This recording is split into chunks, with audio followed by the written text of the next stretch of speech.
News. Hari ini pasar modal kembali mengalami gejolak. Banyak investor panik karena harga saham turun akibat ketidakpastian ekonomi global. Sebagian langsung menjual sahamnya, sementara yang lain memilih menunggu. Sebenarnya, apa yang sedang terjadi? Halo semuanya, kami dari kelompok Auto Cuan. Nah, hari ini kami akan membahas isu nyata yang sedang terjadi di pasar modal Indonesia, yaitu FOMO. FOMO dalam investasi dan bagaimana kondisi ekonomi global mempengaruhi harga saham. Nah, daripada cuma dengerin teori, yuk kita lihat dulu contoh yang sering terjadi di kehidupan sehari-hari.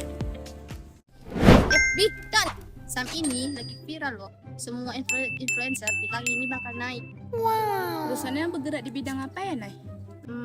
Nggak tahu sih. Tahu udah baca laporan keuangannya? Belum. Terus kenapa dibeli? Ya karena semua orang beli. Itu investasi atau ikutan arisan, Nay? Pokoknya besok auto cuan lah. Aku besok bakal jadi CEO.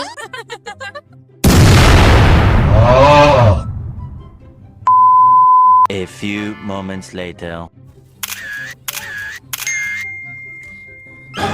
Kok minus 18%? Katanya auto cuan. Yang auto cuma paniknya. Gimana nih? Pokoknya auto jadi cuan lah dan aku besok bakal jadi CEO.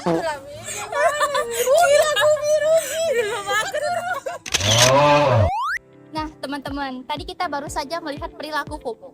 FOMO itu adalah kondisi ketika seseorang membeli saham hanya karena takut ketinggalan tren tanpa melakukan analisis terlebih dahulu.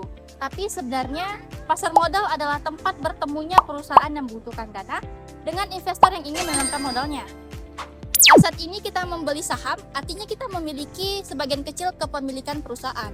Namun saham itu tidak selalu naik, harga bisa berubah-ubah saat bergantung permintaan dan penawaran.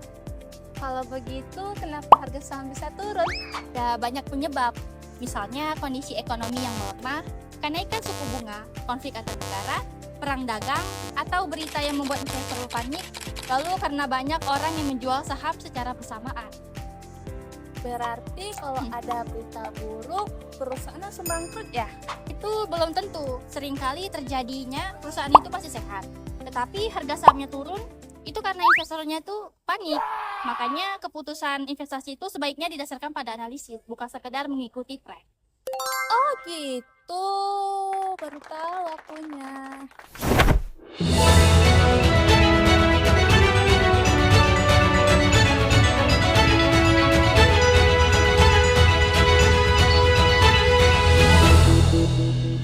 Saat ini, pasar modal di Indonesia masih dipengaruhi oleh kondisi ekonomi global.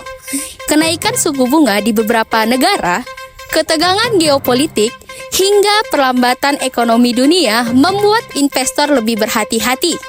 Akibatnya, pasar saham di Indonesia juga mengalami naik turun yang cukup tajam. Nah, hal ini menunjukkan bahwa pasar modal di Indonesia tidak berdiri sendiri, tetapi juga dipengaruhi oleh kondisi ekonomi dunia.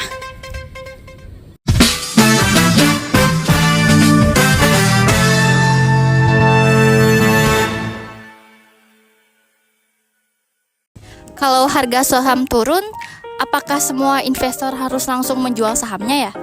Tidak. Investor itu harus melihat penyebabnya terlebih dahulu. Kalau perusahaan memiliki fundamental yang baik, penurunan harga belum tentu berarti perusahaan sedang buruk. Lalu, apa yang harus dilakukan investor pemula? Yang pertama itu belajar dulu. Kedua, jangan mudah percaya rumor, lakukan analisis, diversifikasi investasi, dan pahami bahwa investasi selalu memiliki risiko. Berarti investasi itu bukan jalan menjadi cepat kaya ya? Betul. Investasi adalah proses jangka panjang, bukan cara instan mendapatkan keuntungan. Oh begitu, terima kasih ya. Ya, sama-sama.